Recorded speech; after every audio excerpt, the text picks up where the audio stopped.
बिस्मिल्लाहिर्रहमानिर्रहीम अल्लाहुम्मा सल्लि अला मुहम्मद व आले मुहम्मद व बारिक वसल्लम।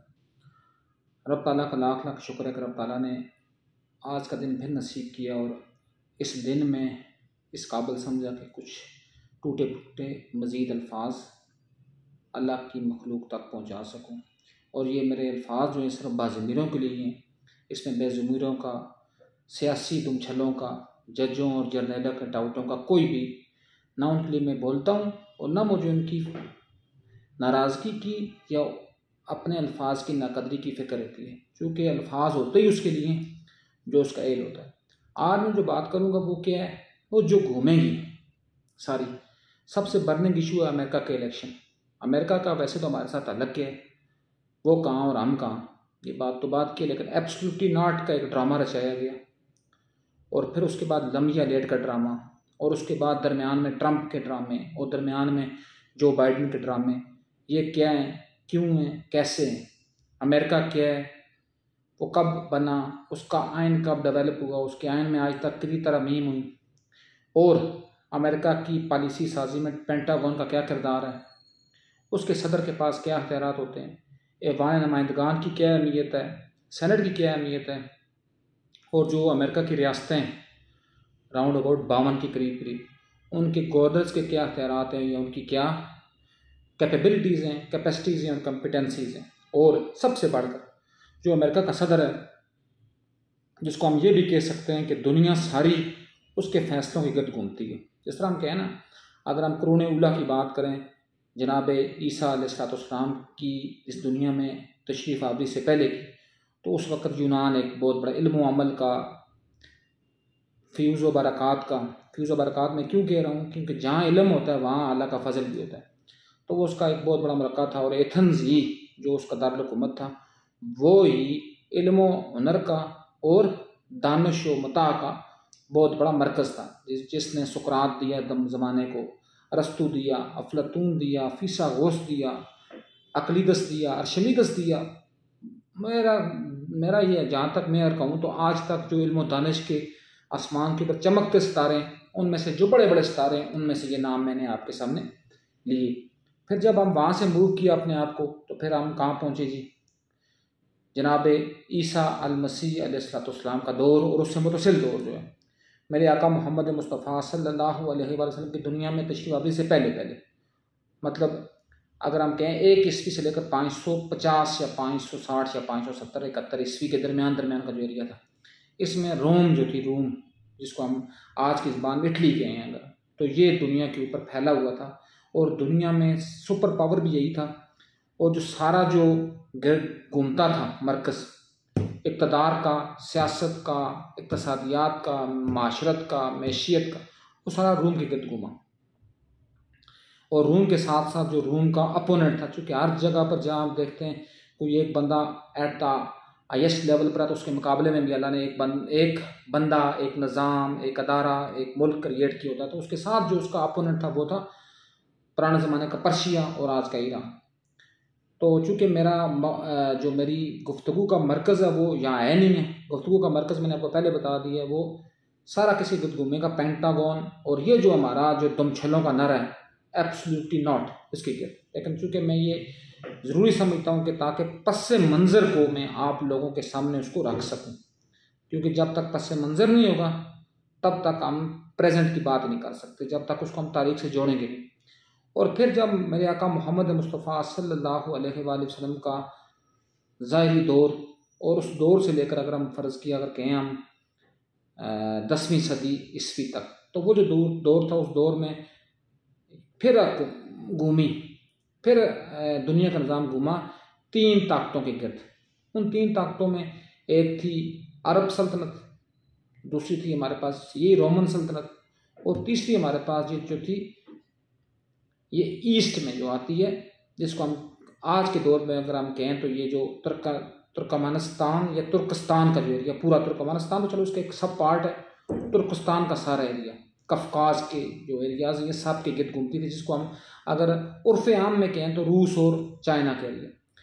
लेकिन यहाँ भी जो मेन पावर्स थी वो एक अरब सल्तनत थी एजाज़ मुक़द्दसा की, और दूसरी सल्तनत थी रोम की। उसके बाद फिर जब दोबारा आगे मूव करते गए तो फिर आगे मज़ीद डिवीज़न आती गई, ना उस तक हमारा गुफ्तगू का मरकज़ है और ना उसका मुतमई नज़र है। अब्बासी खिलाफत आई, फ़ातिमी खिलाफत आई, उसके बाद उस्मानी खिलाफत आई वगैरह वगैरह। लेकिन उस्मानी खिलाफत को मैं थोड़ा बाद में डिस्कस करूँगा। और जब उस्मानी खिलाफत और उसके मुकाबले में फिर रोम की सल्तनत थी, और इन्हीं के दौरान में जो तीसरी ताकत उभरी वो थी सल्तनत बरतानिया, the great Britain, UK, United kingdom.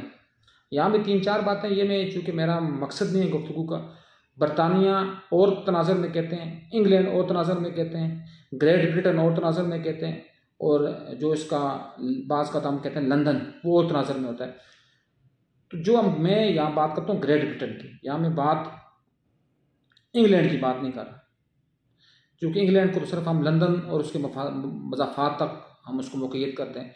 उसमें ना वेल्स आता है, ना स्कॉटलैंड आता है, ना आयरलैंड आता है, जिसको आजकल के दौर में बरतानिया कहेंगे। लेकिन हम सल्तनत बरतानिया की जब बात करते हैं तो सल्तनत बरतानिया की ही कॉलोनियों में बरसगीर भी था, उसी की कॉलोनियों में जनूबी अफ्रीका भी था, उसी कॉलोनियों में अमेरिका पूरा भी था, जिसमें जनूबी अमेरिका के मुख्तलिफ ममालिक, अर्जेंटाइन, ब्राज़ील, यूरुग्वे, पैराग्वे वगैरह वगैरह, लेकिन शुमाली अमेरिका सारे का सारा, जिसमें आजकल अगर हम कहें तो उसमें समोए हुए हैं 2 मुल्क ज़्यादातर, एक मेक्सिको और एक अमेरिका खुद।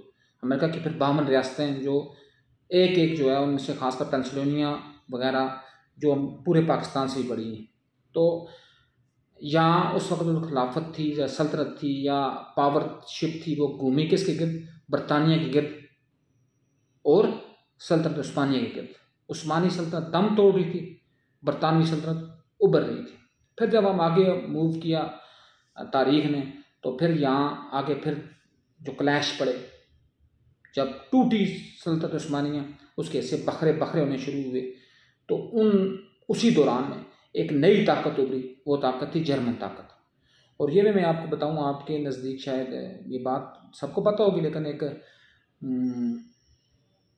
इनोवेटिव बात होगी, मैं इसको इन्वेंशन वाली तो नहीं कहूँगा, इनोवेटिव बात होगी, कि जिस तरह हम यहाँ कहते हैं कि किसी जो अरब हैं वो अपने आप को कहते हैं कि we are Arabs and all others are अजम। अजम का मतलब क्या? गूंगे हैं, उनको अपनी फसाखत और बलागत पर इतना अबूर और इतना फ़ख्र है। इसी तरह जो ये जो सफ़ेद चमड़ी वाले लोग हैं, इनमें भी जो जर्मन है वो अपने आप को सुपीरियर कहते हैं और बाकियों के इन्फीरियर की बात करते हैं। इसी तनाज़र में फिर जब जर्मन सल्तनत भी डूबी, और चूँकि जब एक को डुबोया जाता है तो लामाला जो साथ वाला जो अपोनेंट होता है वो भी अपनी फतह याब होने के साथ साथ वो जो जंग के जो ख़तरात और मुज़म्मरात हैं वो उनको समेटता है। बेशक वो उसकी 100% उसका वो शेयर होल्डर नहीं होता, 5 या 10% शेयर होल्डर होगा, लेकिन जब वो शेयर होल्डर होगा तो उसके ऊपर भी कुछ ना कुछ मामला आएंगे। जब ये दोनों आपस में टकरा कर दोनों डिज़ाल्व होने शुरू हुए, तो बरतानिया ही का एक लेपालक बेटा उठा और अमेरिका जो है वो दुनिया के नक्शे पर नमूदार हुआ। और यहाँ से इस पेटे में से रूस उठा, जो ज़ारों के मज़ालम और ज़ारों की जो सल्तनत के डूबने के बाद ये 2 एमर्ज हुए। इस एमर्जिंग के दौरान ये 2 ताकतें जो आज तक हमारे 2 ब्लॉक्स इसको हम कहते हैं, जिनमें डिवाइड किया दुनिया को, एक रशियन ब्लॉक है और एक अमेरिकन ब्लॉक है। यहाँ हमारी बात सिर्फ इस वक्त अमेरिका के ऊपर होगी, रशियन ब्लॉक की हम बात नहीं करते कि रशियन ब्लॉक कैसे टूटा, यूएसएसआर से रशिया कैसे एमर्ज हुआ, 1979 से पहले का रशिया क्या है, 1979 के बाद का रशिया क्या है। यहाँ अमेरिका की बात करते हैं। अब अमेरिका की बात जब हम करें तो अमेरिका में पहले जिस तरह आपको गोश गुजार कर चुका कि अमेरिका जो थी वो एज अ होल और इट्स सेल्फ अमेरिका की एक कॉलोनी थी, जिसमें ख़ासकर जो अमेरिका माज़रत के साथ जो बरतानिया था वो अपने सियासी कैदियों को 2 जगहों पर उनको भेजता था, या काले पानियों में, काला पानी, और या फिर किधर? अमेरिका के दूर दराज एरियाज़ में। और जब अमेरिका दुनिया के नक्शे पर एमर्ज हुआ तो वहाँ जो नस्ल वहाँ परवान चढ़ी, वो नस्ल किसी एक इलाके की थी ही नहीं, इसलिए उसको कहा गया रेड इंडियंस। तो वो कोई गुलाम थे अफ्रीका से लाए हुए, कोई गुलाम थे एशिया से लाए हुए, कोई गुलाम थे ये जो यूरोप के जो जंगजू और बागियाना सोच के कबाइल थे, ये सब जब जम हुए तो वहाँ एक नस्ल क्रिएट, इसलिए कहते हैं ना कि अमेरिकन नस्ल का उसका कोई पास्ट माजी नहीं है कि जिस माजी के ऊपर वो बात करें। वो जो नस्ल वहाँ परवान चढ़ी है वो अमेरिका ही में गुलामों की औलादें वहाँ जब फैली, स्कैटर्ड हुई, तो उनके दरमियान में जब एवोल्यूशन का स्टेज गुजरा, तो एवोल्यूशन के स्टेज के बाद जो नस्ल जिसने दुनिया के ऊपर आज रूल कर, तो वो अमेरिकन नस्ल है।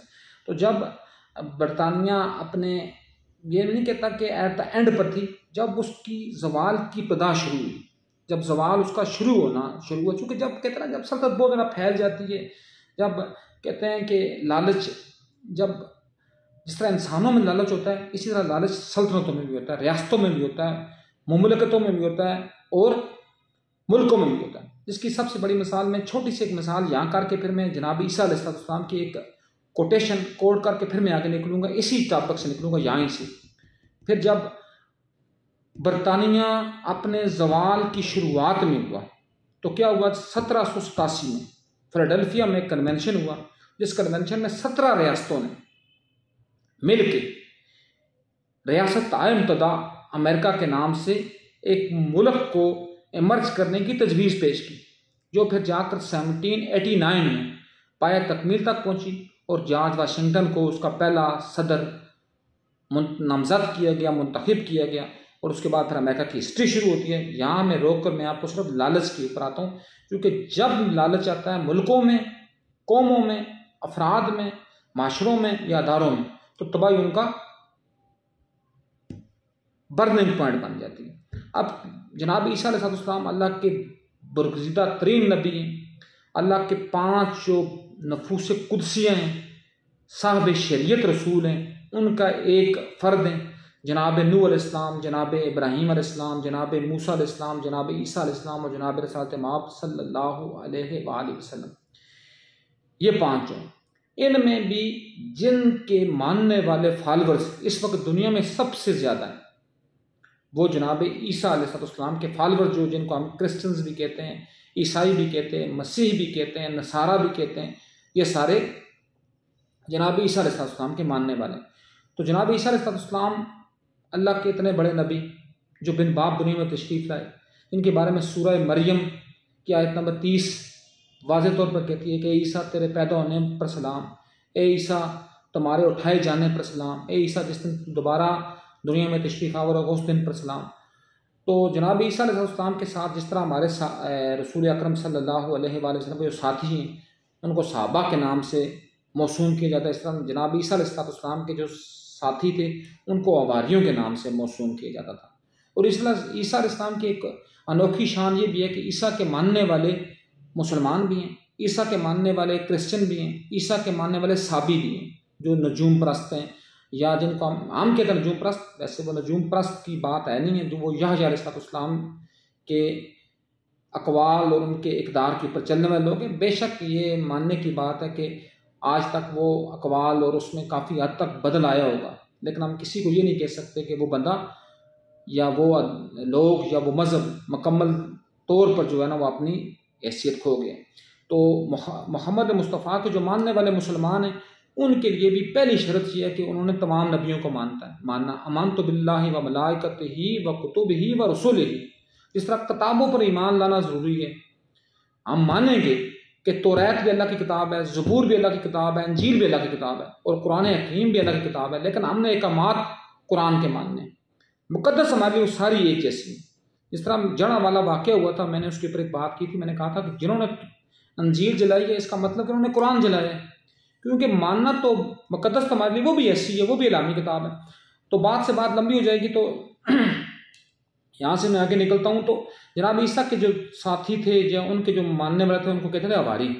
एक बार जनाब ईसा बड़ा लर्निंगेबल वाक़या, अगर किसी ने ये सुन लिया और उसको अपने पल्ले बांध दिया, खुदा की कसम उसकी इस्लाह के लिए एक वाक़ई काफ़ी होगा। इस वीडियो की इतनी ज़रूरत ही नहीं होगी, एक वाक़ई काफ़ी होगा। बाकी America absolutely not, absolutely yes, लम्या लेट, उसके साथ हमारा सरोकार नहीं देगा। तो क्या हुआ जी कि वो अवारी ईसा अलैहिस्सलाम के साथ नथी हो गया। जनाब ईसा अलैहिस्सलाम का एक बहुत बड़ा मौजज़ा है कि जनाब ईसा अलैहिस्सलाम हमेशा उन्होंने सफ़र किए अपने ज़ोर बाजू और अपने टांगों की हिम्मत और उसकी सताहत के मुताबिक किए, वो हमेशा चलने को तरजीह देते थे। और अल्लाह के वो नबी हैं, वो एक माफूकुल फितर किस्म के अल्लाह के नबी हैं कि जिनको सैर व सियाहत की बहुत शौक़ थी, दुनिया के ममालिक को देखना। अल्लाह ने उनको मौजज़ात भी दिए हुए थे कि वो किसी कोड़ी के ऊपर हाथ रखते थे, वो कोड़ी शफा पा जाता था, किसी मुर्दे के ऊपर हाथ फेरते थे, कुम बेज़नल्लाह वो उठ जाता था, अल्लाह के काम थे। तो वो जो हवारी था वो भी साथ हो गया। तो जनाब ईसा ने इसको पहले कहा कि क्या तू मुझे नबी मानता है, तू मुझे रसूल मानता है? उसने कहा जी मैं आपको सब कुछ मानता हूँ, मेरा सब कुछ आपको कुर्बान हो। उन्होंने कहा चलो फिर रखते सफ़र बांधो और चलो मेरे साथ। चलते गए तो कुछ असनाकबंद को भूख महसूस हुई। उन्होंने कहा जी कि मेरे पास तो एक अशरफी है, तेरे पास कितनी अशरफी हैं? उसने कहा मेरे पास 2 अशरफी हैं। उन्होंने कहा चलो ठीक हो गया, ये 3 अशरफियाँ हो गई। अब इन तीनों को तुम पकड़ो और जाओ बाज़ार में, वहाँ से जाकर रोटियाँ ले आओ ताकि हम पानी के साथ रोटी खाएं और अल्लाह का शुक्र अदा करें, अल्लाह की नेमतों को, और फिर आगे हम सफ़र पर निकल जाएं। वो गया बाज़ार। तो लेट सपोज अगर आप कहें तो उस ज़माने में एक अशरफी की 1 रोटी थी, उसको 3 रोटियाँ मिली तंदूर से। तो लालच, मैंने पहले कहा लालच की बात, ये लालच का वाक़या।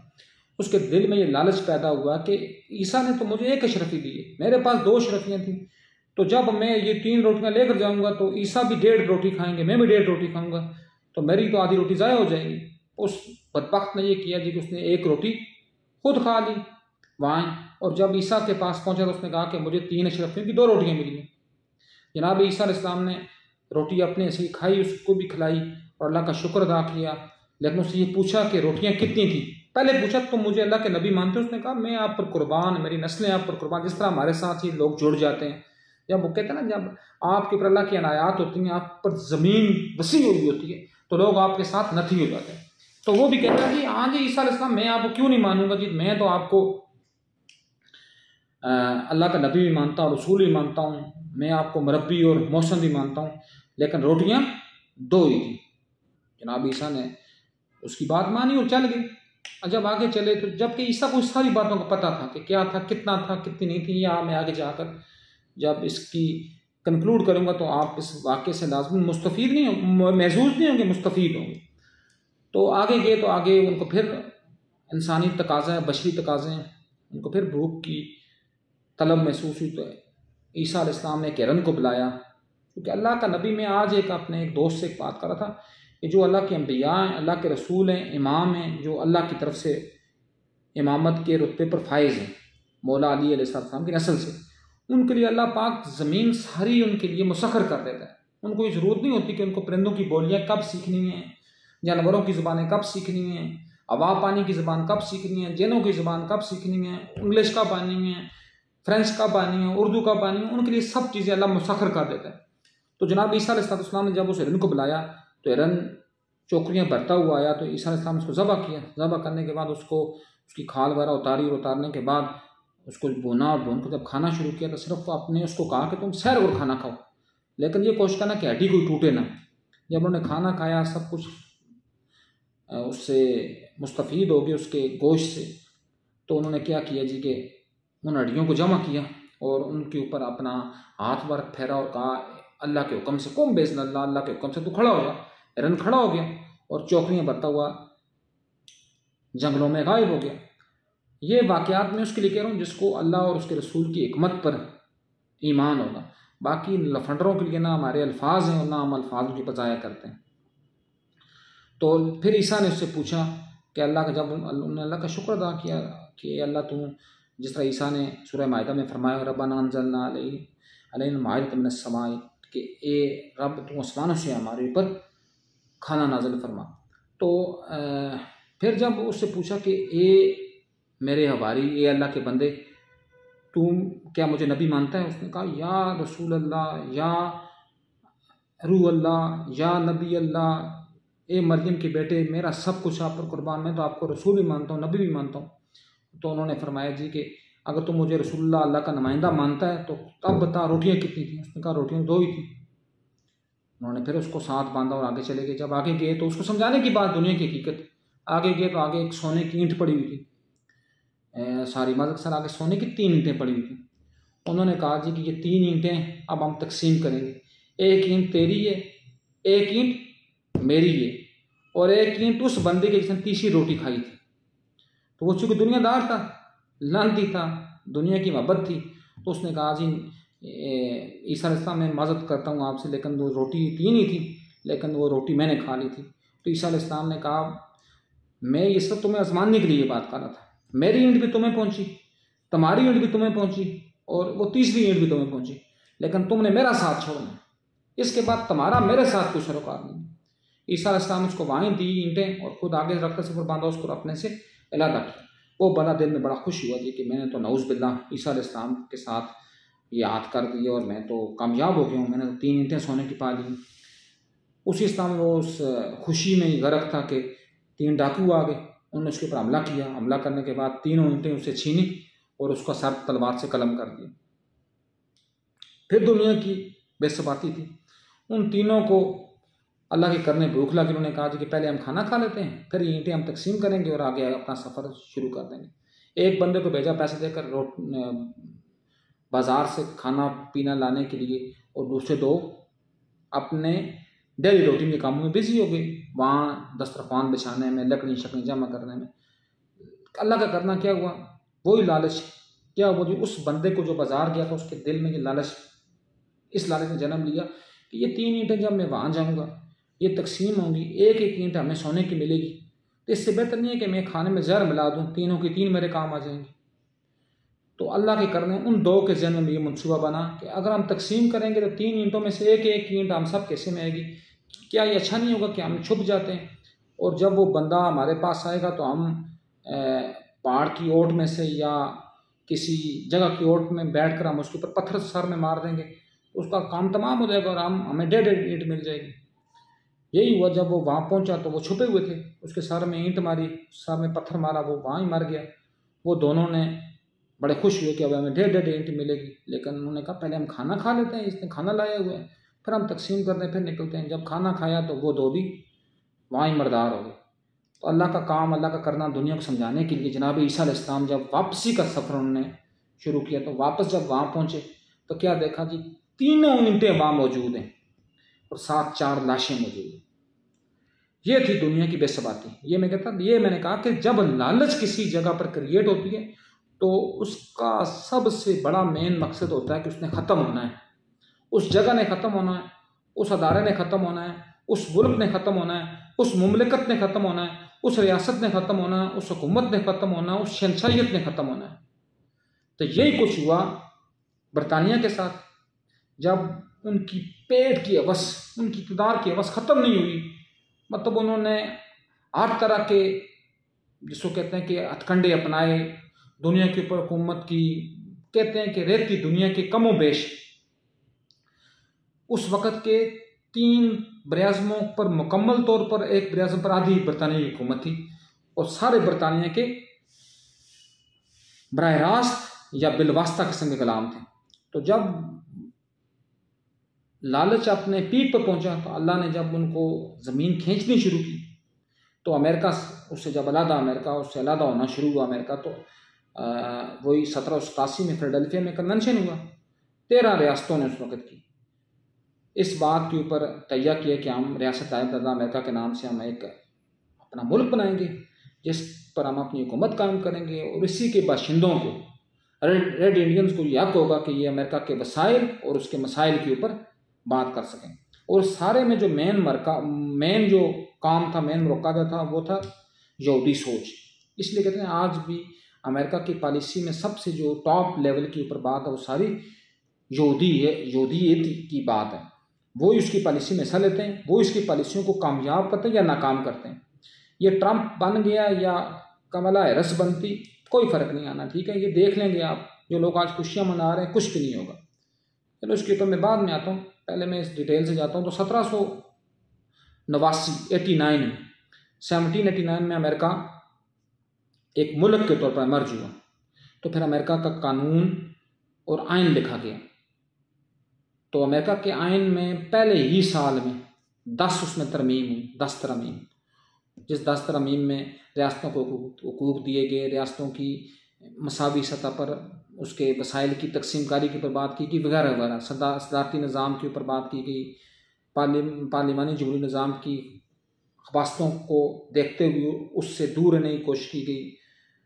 रिपब्लिकन और डेमोक्रेट्स के नाम से पार्टियां मर्ज हुई वगैरह वगैरह। और फिर जब दूसरी, इसलिए कहते हैं ना कि एक तो अमेरिका का बानी है जॉर्ज वाशिंगटन, और फिर 1861 में जो अमेरिका की मगरबी रियासतें थी, मगरबी मशरक़ी रियासतों में खाना जंगी शुरू हुई।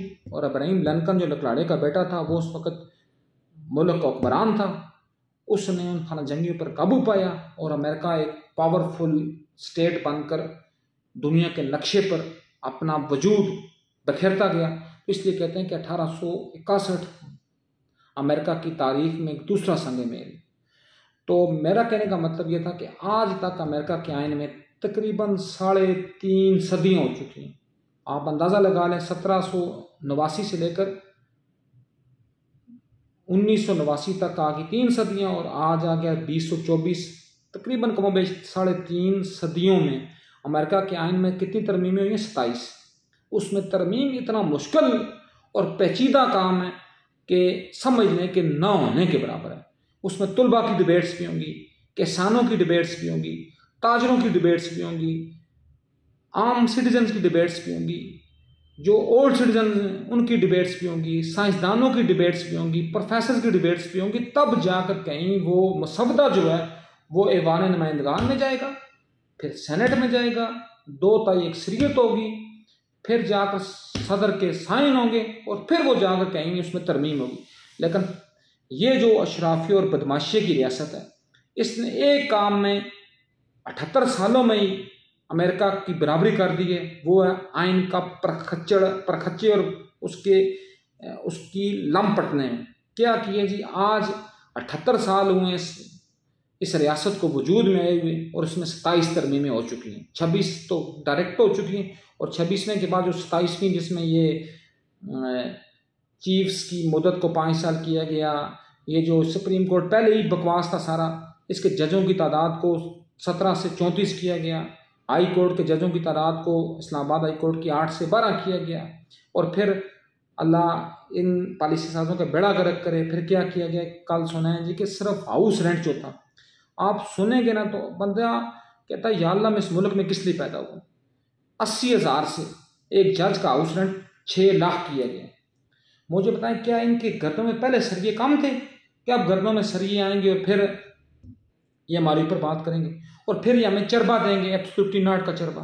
फिर हमें कहेंगे नहीं जी, हम तो अमेरिका के आगे हमने तो खड़े हो गए, हमने हाथ बांध लिए, हम तो कह रहे हैं कि हमने तेरे लिए कुछ भी नहीं करना, हम फ्री एंड सॉवरेन कंट्रीज हैं, हमारी कंट्री है, हमारी अपनी पॉलिसीज हैं, हम अपनी पॉलिसियों को लेकर चलते हैं, हमने किसी की अपनी चलते। ये सब का सब फ्रॉड है, ये सब का सब चरबा है। अल्लाह और उसके रसूल की ज़ात की कसम, ये सब का सब इन पार्टियों का अपना चरबा है। मैंने इसलिए कहा ना, इस मुल्क की 5 बदबूदार जीन जो हैं, जब तक वो ख़त्म नहीं होती, जब तक उनका तय उबाला नहीं होता, तब तक खुदा की कसम इस मुल्क में किसी भी किस्म की इनकलाब की बात करना अपने मुंह पर चपेड़ मारने के मुताबिक था। जब तक जज, जर्नेल, जागीरदार, जर्नलिस्ट तो सबसे बदबूदार तरीन है। ये क्यों बदबूदार तरीन है? इसलिए कि ये वो मुनाफिक तरीन लोग हैं जो अपनी 1.5 ईंट की मस्जिद के लिए, जो अपनी एक नवाले के लिए दूसरे की मुर्गी ज़बह कर देते हैं। इनमें से हर बंदा एक एक दलाल का पैदागीर है, आगे उसकी दलालगिरी करता है। और फिर ये जाहिल अवाम है जो नारे मारती है, बट्टो हर घर से बट्टो में निकलेगा, तुम कितने बट्टो मारोगे। ये नारे मारती है कि जाग पंजाबी जाग, तेरी पग नू लग गया दाग।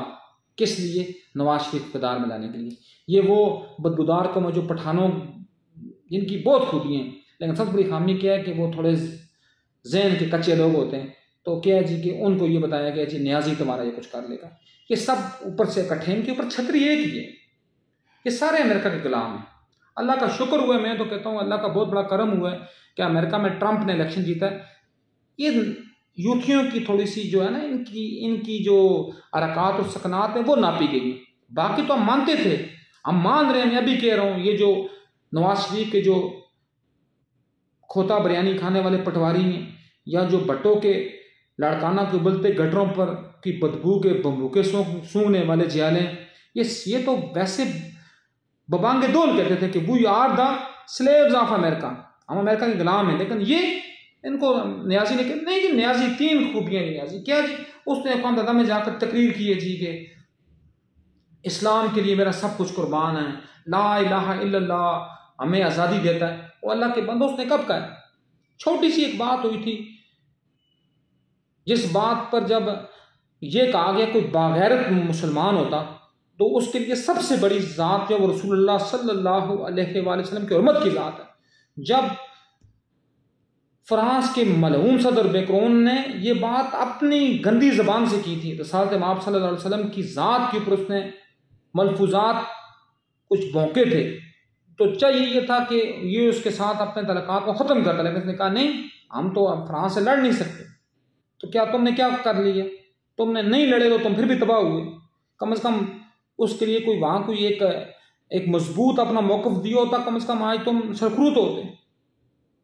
तो ये फिर कौम को ये चूरन बेचा गया जी कि मैंने अमेरिका को एब्सोल्युटली नॉट कहा, और फिर यही कहा गया खुद यही बंदा जी के 60 सेनेटर्स ने खत लिखे रिपब्लिकन ने अमेरिका के साबिक सदर, अब साबिक ही कहा जाएगा, बेशक अभी वो मौजूद है लेकिन इलेक्शन में अब ट्रंप मुंतखब हो चुका है, तो हम जो बाइडन के तक पहुँचे हैं जी कि इमरान खान को कैद से रिहाई दिलवाएं। अब मुझे एक बात की समझ नहीं आती, जब आप लोगों का मकसद ही इक़्तिदार लेना है, उसके लिए आपको खोते को अब्बा कहना पड़े, उसको भी अब्बा कहेंगे आप, तो आप लोगों को किस लिए चूरन बेचते हो अपना? ये मुनाफिकत किस लिए करते हो? ये किस लिए इस बात के ऊपर जाते हो कि हमने ये बात करनी है, हमने वो बात करनी है, हम ये बात करेंगे, हमने वो बात नहीं करनी? खुदा के बंदो कम से कम सच तो बोलो ना, कम से कम इस बात के ऊपर तो सिद्क करो ना कि या अय्युहल्लज़ीना आमनू वत्तकुल्लाह वकूनू मस्सादिकीन, ईमान वालों अल्लाह से डरो और सच्चों का साथ दो। तुम तो झूठे हो। फ़र्ज़ किया मैं कहूँ किसी को तुम पर अल्लाह की लानत हो, लोग कहते हैं नहीं जी ये तो नेगेटिविटी फैलाता है। वो अल्लाह पाक कुरान में खुद कह रहा है, 4 आयतों में कह रहा है लानतुल अल काज़िबीन, झूठे पर अल्लाह की लानत है। अब जो बंदा झूठा है उस पर मैं लानत नहीं भेज रहा, अल्लाह लानत भेज रहा है, और अगर मैं भेजूंगा तो मैं अल्लाह का हुक्म पूरा कर रहा हूं। फिर अल्लाह पाक कहता है लानतुल काफिरीन, काफिरों पर अल्लाह की लानत हो। अब इसका मतलब है कि मैं ना भी कहूं तो जब अल्लाह भेज रहा है तो उसकी लानत से बड़ी कोई और सजा होगी। अगर मैं भेजूंगा तो मैं अल्लाह का हुक्म पूरा कर रहा हूं। फिर अल्लाह कहता है लानतुल ज़ालिमीन, जालिमों पर अल्लाह की लानत हो। तो जो बंदा जालिमों पर लानत नहीं भेजेगा उस पर अल्लाह फिर खुद लानत भेजेगा। अब ये जितने बड़े हैं, ये जर्नेल हैं, ये जजेस हैं, ये जरदारीज हैं, ये भट्टोज हैं, ये न्याजीज हैं, इन पर लानत भेजनी है अल्लाह की तरफ से। और फिर अल्लाह कहता है लानतुल कौमिज़ ज़ालिमीन, जालिमों की कौम पर अल्लाह की लानत हो। अब जालिमों की कौम क्या है? हर वो बंदा जालिम की कौम में, हर वो बंदा जो जुल्म तो सहता है लेकिन बगावत नहीं करता, जो जालिम के आगे शीशा पलाई हुई दीवार बनकर खड़ा नहीं होता, वो कौम ज़ालिमीन में।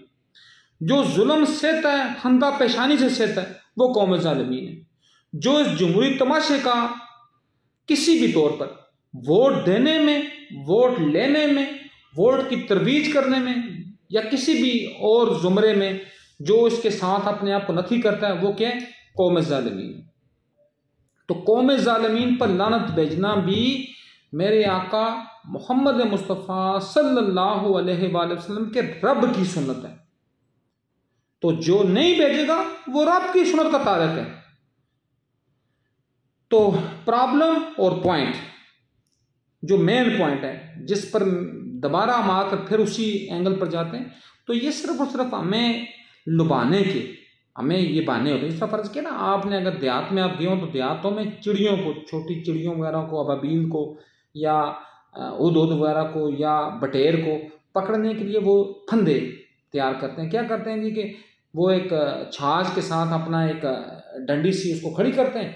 जब वो दाना चुगने के लिए वो परिंदा आता है तो वो उसके साथ उसकी चोंच टकराती है, वो नीचे गिरता है, वो परिंदा उसके अंदर कैद हो जाता है। तो ये भी हमें लुभाने के सिर्फ बहाने हैं। जो सीख जाता है वो पा जाता है, जो सीखता नहीं है वो फिर इसी तरह इन मकरू निज़ामों का हिस्सा बनकर वो फिर अपने आप को भी मकरू करता है और अपनी नस्लों को भी मकरू करता है। तो जब अमेरिका में इलेक्शन होने शुरू हुए, एक पार्टी जिसको हम पूरी को मैं कहूँगा PDM जो है, जो मिक्स अचार है, इस मिक्स अचार ने क्या किया, इन्होंने वाज़ेह तौर पर कहा जी कि we are the followers of मियाँ जो बाइडन भट्टो, हम मियाँ जो बाइडन भट्टो के फॉलोवर हैं, इसलिए हम कमला हैरिस की हम सपोर्ट करेंगे। और यार तुम्हारी सपोर्ट तो तुम्हारे ऊपर कोई थूकता नहीं है, तुम्हारी सपोर्ट किसको दरकार होगी? तुम्हारे पास है क्या जो तुम करोगे? तुम तो जब मक्का मदीना जाते हो तुम वहाँ भी भीख मांगने में गिरफ्तार होते हो। अभी 2 दिन पुरानी बात है, 2 दिन सऊदी अरब में 4376 पकड़े गए बेकारी। वो सब के सब पाकिस्तानी थे, कुछ उनमें से इंडियन और बंगाली थे, बाकी सारे पाकिस्तानी थे। मैंने इन आँखों से देखा है, इन कानों से सुना है और इस पूरे वजूद से उसका मुशाहिदा किया है। जब आप गारे हिरा की तरफ जाते हैं तो गारे हिरा के मतलब एक जिसको अगर मैथ की ज़बान में कहें तो तकरीबन 80 डिग्री की चढ़ाई है उसके ऊपर भी ये पाकिस्तानियों ने हर एक ने अपनी अपनी वो जो सीढ़ियाँ बनानी शुरू की हैं और साथ बैठ के वहाँ मांगने के लिए। फिर जब आप हमारे शोर में जाते हैं तो वो थोड़ी सी एक स्लोपी किस्म की है, तकरीबन कहें कि 40 एंगल के ऊपर है वो, मतलब इसको कहते हैं ना कि एक खुशगवार किस्म की चढ़ाई है। उस चढ़ाई के 1.5 घंटे की मसाफत है और खुदा की कसम 1.5 घंटे की मसाफत में हर चप्पे चप्पे के ऊपर आपको एक बेकारी मिलेगा। और वो बेकारी कौन होगा? ये पाकिस्तानी। वो बेकारी कौन होगा? कोई 5-6 के बाद कोई इंडियन। वो बेकारी कौन होगा? कोई 15-20 के बाद कोई बंगाली। लेकिन मेरा कहने का मतलब या मेरे कहने की बात ये है कि इस बेकारी कौम को उलझाया जाता है, ठीक है ना, सिर्फ एक बिरयानी की प्लेट के ऊपर, एक लंगर खाने के ऊपर और एक किसके ऊपर? सेहत कार्ड के ऊपर। और फिर ये कहा जाता है कि हमने तो एक्सक्लूसिव नॉट की बात की, तो फिर इनके लिए क्या है जी कि इनको कहा गया कि हम तो कमला हैरिस हमारे साथ ये कर लेगी, वो तो हमारी पॉजिटिविटी की बात है, वो डेमोक्रेट है, डेमोक्रेट्स की रुकन है, सेनेट की रुकन है, वो हमें क्या करेगी जी कि पाकिस्तान के लिए बड़ी सूदमंद होगी, पाकिस्तान के लिए बड़ी फ़ायदेमंद होगी।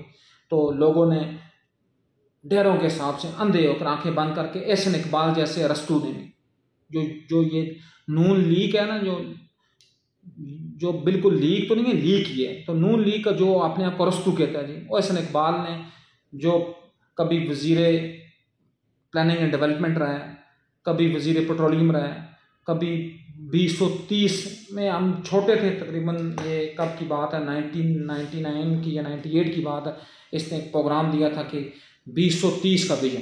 तो 2030 का विजन यही था कि आपने जाकर ट्वीटें करनी है कि वो जीतेगा और ये हारेगा, और जब वो जीता है तो ट्वीटें डिलीट कर दी गई। क्यों? क्योंकि इनके अंदर वो विजन और वर्जन मौजूद ही नहीं है ना, जो गैरत को होता है। ये सारा वर्जन ही बगैरती का, ये लोगों की रगों में खून दौड़ता है, इनकी रगों में बगैरती दौड़ती है। और ऊपर से दूसरा आया वो मुसीबत, इमरान खान नियाजी, उसने क्या किया कि उसके फॉलोवर ने, अल्लाह गवाह जी मैंने खुद देखा है, इन आंखों से देखा है, 2 दिन पहले लोगों ने लिखा हुआ है जी कि हम डोनाल्ड ट्रंप को अमेरिका का सदर बनने पर मुबारकबाद पेश करते हैं। बल्कि मैंने फेसबुक के ऊपर अपना आर्टिकल लिख कर वो उसके नीचे वो उसको चस्पा भी किया हुआ है। और मुझे तो अल्लाह के बंदो, तुम्हारे वजूद पर तुम रहे, तुम्हारे सियासी मेराजों के ऊपर, जो सियासी मेराज है तुम्हारी, उनके ऊपर वो ट्रंप थूकेगा नहीं। और वो तुमने उसके लिए बैनर लगाए, और वो मुझे यकीन है कि वो झूठे बैनर होंगे, लेकिन कुछ नहीं, किसने लिखा है, राना डोनाल्ड ट्रंप को हम सदर बनने पर मुबारकबाद पेश करते हैं, किसने लिखा है हम ट्रंप खान नियाजी को सदर बनने पर मुबारकबाद पेश करते हैं। ला माला वो बात शायद में भी झूठी हो, लेकिन जो बैनर लगे वो तो मेरी आंखों ने देखे ना, वो तो बाजारों के ऊपर लगे हुए। तो पॉइंट अब मैं आऊंगा 1-2 मिनट के बाद बात को कंक्लूड करने के ऊपर कि सदर क्या करेगा। अगर कमला हैरिस बनती वो क्या करती, अगर जो बाइडन बनता वो क्या करता। मैंने आपको पहले कहा है कि अमेरिकन आइन में 3-3.5 सदियां हो गई हैं, तरमीम सिर्फ हुई है सिर्फ 27। वो भी मैंने आपको कहा है कि पहले साल में 10 हो गई थी, अगर वो 10 निकाल दें तो बच के बाकी 324 साल में सिर्फ और सिर्फ की तरमीम हुई, उसमें 17 करा ली। तो उसकी तरमीम कितनी मुश्किल है, क्योंकि वो पॉलिसी है जो पेंटागन जारी करता है, जिसके बाद ऐवान नुमाइंदगान में बहस होती है, जिसके बाद सेनेट में बहस होती है, जिसके बाद बिल प्रोसीड होते हैं, बिल के ऊपर वोटिंग होती है, वोटिंग के बाद 2 तारीख अक्सरियत मिलेगी फिर जाएगा सदर के पास, फिर सदर का इख्तियार होगा, साइन करेगा, ये लंबे प्रोसेस है। तो हमने कहा नहीं जी, जो बाइडन ये ट्रंप आएगा तो न्याजी को कहेगा ये न्याजी तो मेरा दोस्त है, इसको तो मैं छुड़ाऊंगा। और यार खुदा के बंदो, कोई अल्लाह का खौफ करो। वो कोई तुम जैसा कोई बेकारी मुल्क है, उनकी तो अपनी पॉलिसीज हैं, उनके अपने अदारे हैं, उनकी अपनी सोचें। वो सिर्फ और सिर्फ सोचते हैं अमेरिका के लिए, बस सिर्फ और सिर्फ। मैंने आपको शुरू में किस लिए मैं आपको इतनी पीछे लेकर गया, प्रोलॉन्ग हिस्ट्री बताई कि 1787 का जो फिलाडेल्फिया कन्वेंशन था, उसका पहला पॉइंट ये था कि अमेरिका जब बनेगा तो अमेरिका में अमेरिकन सिटीजन्स ही की फलाह बहबूद की बात की जाएगी, किसी और के साथ हमारा कोई सरोकार नहीं है। वो बेशक मजलूम हो, बेशक कुछ भी हो, हमने ये देखना है कि किस चीज़ में अमेरिका की प्रॉस्पेरिटी की बात है, किस चीज़ में अमेरिका की प्रोग्रेस की बात है, किस चीज़ में अमेरिका की कौमी, मिली और उसकी जो जोग्राफियाई इकदार की हिफाजत की बात है। वहाँ रिपब्लिकन जीते, वहाँ अपना डेमोक्रेट जीते, डजेंट मैटर। अब कल की बात आपने खुद देखी, कमला हैरिस आ रही है, लेकिन उसने कहा है कि हम बहुत सारी रिजर्वेशंस के बावजूद, कितनी क्लास की बात थी, हम तो मुसलमान और कुरान को नहीं मानते, उसने आइन को कितना बड़ा मकाम दिया। उसने कहा जी कि हम अपनी, जिसको कहते हैं लातादाद अनगिनत शिकायत के बावजूद हम इस इलेक्शन के नतीजे को न सिर्फ मानते हैं बल्कि इसको कबूल करते हैं, क्योंकि अमेरिका का आइन हमें इसकी इजाजत नहीं देता कि हम इसके बारे में कोई डिफ्रेंसिएशन पैदा करें। और मैं अपने मुखालिफ उम्मीदवार डोनाल्ड ट्रंप को जीतने की मुबारकबाद देती हूँ। यहाँ किसी के पेट में मरोड़ पड़े हुए हैं, किसी की अपना पाँव में मौज आ गई है, कोई कहता है जी तो हो अब तो इमरान खान का दोस्त है, वो इमरान खान को कहाँ से कहाँ पहुँचाएगा। कोई कहता नहीं जी वो तो इन पीडीएम का दुश्मन है। वो किसी का ना दोस्त है ना वो किसी का दुश्मन है, वो अमेरिका का दोस्त है और बाकी पूरी दुनिया का दुश्मन है। उसको अगर ये उसको लगा कि मेरे मफादात के लिए, मेरे मुल्क के मफादात के लिए नवाज शरीफ, जरदारी, आसिम मनीर ग्रुप बेहतर है, तो वो इन्हीं को लेकर चलेगा। उसको लगा अगर ये मेरे लिए बेहतर नहीं है, फिर उसका न्याजी से दूर का तलब भी अगर ना हो तो फिर भी वो उसको लेकर आएगा। तो बाकी तो आप तो अपने बयानी में खुद गरक हो रहे हो कि हम एब्सोल्युटली नॉट की बात करते थे। ये तो एब्सोल्युटली यस नहीं है, ये लम्या लेट है कि आप ओपनली कहो कि हम उसको मुबारकबाद पेश करते हैं उसकी मुल्क का सदर बनने के तौर पर और वगैरह वगैरह वगैरह करने के तौर पर। और बाद लोग यहाँ ये बात कहते हैं, बहुत सारे लोग, मैं ये बात भी अभी पहले मैं आपको कहा था, मैं अपने दोस्त से बात कर था, मैं उनसे यही बात कह रहा था और मैं उनसे यही बात करने की, उनको मनवाने की या उन तक पहुंचाने की कोशिश कर रहा था कि लोग कहते हैं ना कि ये जो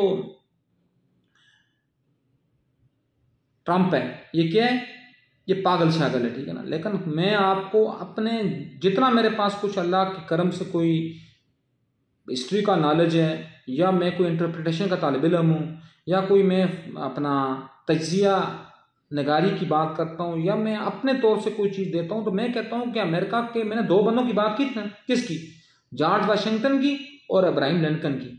मैं कहता हूँ इन दोनों का जो अगर हम पल्ला कोई शख्स अमेरिका में तीसरा हो सकता है, वो तीसरा ये ट्रंप है। ट्रंप की खूबी क्या है कि ट्रंप ने वो महारत के पत्ते इस्तेमाल किए दुनिया के तमाम। अब मैं कल सोशल मीडिया देख रहा था, पता नहीं उनका कोई प्रेडिक्टर है, पता नहीं उसका नाम मेरे जहन से उतर गया। वो कहते हैं कि तारीख में पहली दफ़ा उस प्रेडिक्टर ने अच्छी प्रेडिक्शन नहीं की, टूल प्रेडिक्शन क्या, तमाम सर्वे ऑलमोस्ट 80% कहते हैं कि कमला हैरिस सिलेक्शन जीतेगी। लेकिन आखिरी 2 से 3 दिनों में ट्रंप ने ऐसी बाजी खेली कि कमला हैरिस इस तरह आ रही कि ये जो जीत है जो ट्रंप की, ये वो पावरफुल 3 विक्ट्रीज में से जो अमेरिका के किसी भी मजबूत सदर को नसीब हुई। क्यों? क्योंकि इस वक्त 27 से ज़्यादा रियासतों में जो बराह रास्त गवर्नर हैं वो रिपब्लिकन के, वो ट्रंप की पार्टी के। सेनेट में ट्रंप की पार्टी को अक्सरियत हासिल हुई, ऐवान नुमाइंदगान में ट्रंप की पार्टी को अक्सरियत हासिल हुई। इसका मतलब क्या है कि ट्रंप ने झाड़ू फेर दिया। किस वजह से? सिर्फ 2 बातें। उसने क्या किया, उसने वो पत्ते खेले 2 कार्ड ऐसे खेले कि जिन कार्डों से जो बेवकूफ़ जो मुसलमान वोटर है, क्योंकि ये मुसलमान जो आज के मुसलमानों की तकरीबन 99% जो आबादी है, ये सारी सरकारी मुसलमान हैं। इनका मेरे आका मेरे मौला कायनात के मोहसिन व मुरब्बी मोहम्मद मुस्तफ़ा सल्लल्लाहु अलैहि वसल्लम की तालीमात से दूर दूर दूर दूर का कोई ताल्लुक नहीं है। क्या जी, एक तो उसने मुस्लिम दुनिया का तकरीबन 85% वोट उसने लिया। कौन सी मुस्लिम दुनिया? जो दुनिया के तकरीबन 57 में से एक निकाले 56 इस्लामी ममालिक के मुख्तलिफ इलाकों से, शमाल जनूब मशरक मगरब से आए हुए लोग हैं। उनको उसने कैसे घेरा? उसने कहा जी कि अगर मैं सदर बन गया तो मैं मशरक वस्ता में ये जंग की आग है, इसको मैं भड़कने नहीं दूंगा। ये कैमला हैरिस की जो जंगजुआना पॉलिसीज हैं, इसकी जंगजू काबीना है, इसका मैं रास्ता रखूंगा। तो क्या हुआ जी, मुस्लिम वोटर ने आओ देखा ना ताओ, ब्लम करके मतलब इसको कहते हैं ना ठक्का ठक, जो उसने वो बायोमेट्रिक मशीनों के ऊपर अंगूठे लगाए और ट्रंप को उन्होंने वोट कास्ट किया। इसका मतलब है उसने कितना बड़ा पता खेला। मुस्लिम दुनिया का तकरीबन 85% वोट वो ले गया। और फिर आते हैं इस शूद्रों और वेश्यों की सरजमीन, ये बर सगीर के ऊपर। यहाँ की जो आबादी थी, जिसको हम 3 हिस्सों में अगर डिवाइड करें, इंडियन, बंगाली और पाकिस्तानी, इस वोटर का तकरीबन उसने राउंड अबाउट 95% वोट लिए। बल्कि 95 ही मैं सिर्फ किस लिए कह रहा हूँ, कुछ थोड़े आदाद शुमार की बेहतरी के लिए, वरना 95 से ऊपर वोट लिए इसने। किस लिए? इसने कहा कि आई एम एंटी एस्टेब्लिशमेंट। आखिरी तकरीर सुन लें, उसका आखिरी मुबाहिसा। इस वक्त अगर कोई बंदा मेरी तकरीर ये सुन रहा होगा, मेरा वीडियो, इस वीडियो को काट कर जाए, वो जाए यूट्यूब के ऊपर, वो जाए फेसबुक के ऊपर, उसका आखिरी मुबाहिसा सुने। उसने क्या कहा ट्रंप ने कहा जी कि मैं अमेरिकन अवाम को ये खुला पैगाम देता हूं कि मुझे वोट ना दें, आप एंटी एस्टेब्लिशमेंट के बंदे को वोट दें। इसका मतलब था कि वही ना अपने आप को उसने कहा। तो कहने की बात क्या है कि यहां उसने फिर वो न्याजी टाइप के जो लूठप्पे की पैदावार थे, जो मम्मी डैडी जो लोग थे, या जो मैं बर्गर फैमिलीज के जो लोग थे, जो अमेरिका जाकर यहाँ तो वो होते हैं बड़े बड़े फन्ने खान ना, अरबपति खरबपति, और यहाँ जब आते हैं तो जब अपनी लेमोजीन से बाहर उतरते हैं, अपनी टीजेड से बाहर उतरते हैं, नीचे भी कारपेट बिछे होते हैं, लेकिन उनका वहाँ काम क्या होता है? या गटर की सफाई कर रहे होते हैं, या होटल के ऊपर बह रहे होते हैं, या पिज़्ज़ा शॉप्स के ऊपर वर्कर होते हैं। वर्कर होना कोई गुनाह की बात नहीं है, लेकिन शेखियाँ बिगाड़ना गुनाह की बात है। तो चूंकि उनका दिमाग तो काम करता नहीं है, मैंने पहले कहा था ना कि ये सियासी जमहूरी तमाशों के साथ कौन लोग होते हैं। या मैं किसी एक पार्टी की बात नहीं कर रहा, मैं एज अ होल बात कर रहा हूँ। वो लोग जो या तो आराम माल के पले होते हैं, या वो आराम माल कमा रहे होते हैं, बाकी लोगों को तो फिक्र ही कोई नहीं। अब मैं पाकिस्तान की एक आपसे बात करूं, पाकिस्तान में आपने जो मेरी उम्र के लोग, इन्होंने कम से कम 4 से 5 इलेक्शन देखे होंगे सही तरह होशो आवाज से। मुझे बताएं किसी एक इलेक्शन में, मैं आपको खुला चैलेंज करता हूं, खुला चैलेंज, किसी एक इलेक्शन में भी अगर पाकिस्तानी वोटर का टर्न आउट 50% को टच किया हो, तो मैं अपने सारे ये जो अफकार हैं उनसे तौबा तायब हो जाऊंगा। किसी एक इलेक्शन में भी पाकिस्तानी वोटर 50% से ज्यादा बाहर नहीं निकला। इसका मतलब क्या है कि 50% तो इस निजाम पर थूकता भी नहीं। तो आप कैसे कह सकते हैं कि 50% जो आपको वोट देता है, आप उसकी राय को मुकदम समझते हुए पार्टियों को हुकूमत तकसीम कर देते हैं। ये कासम सूरी एक बंदा था जो इस इमरान खान के दौरे हुकूमत में डिप्टी स्पीकर था असम्बली का। इसने बलूचिस्तान के एक हल्के में से, जहां रजिस्टर्ड वोटर की तादाद है MNA के 5.5 लाख, कितने 5.5 लाख, इसने कितने वोट दिए? 517 वोट लेकर के बंद कराया। क्या ये पॉसिबल हो सकता है कि वो बंदा उसकी नुमाइंदगी करे, अपना पूरे उस इलाके की नुमाइंदगी करे? इसलिए तो अल्लामा इकबाल ने कहा था जमहूरियत वो निज़ाम है जिसमें इंसानों को गिना तो जाता है लेकिन तोला नहीं जाता। ये वो बदबूदार तर्ज हुकूमत है। तो कहने की मेरी बात यह है कि आप 50% को एक्सक्लूड करके कैसे आप ये चीज़ कंक्लूड करते हैं कि इस पार्टी को मेजॉरिटी वोट मिले, उस पार्टी को मेजॉरिटी वोट मिले नहीं।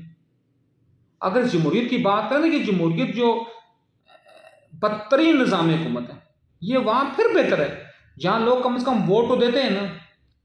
और लोग कहते हैं जी ये भट्टो के शुरू मारूफ ना रहा था कि जमहूरियत में जो ताकत का सरचश्मा वो आवाम होती है। सबसे बड़ी लानत तो यहाँ ही बरसती है। ताकत का सरचश्मा सिर्फ और सिर्फ रब्बुल आलमीन की ज़ात है, जो कुरान में खुद कहता है कि मैं अपने बंदों को ज़मीन पर हुकूमत देता हूँ।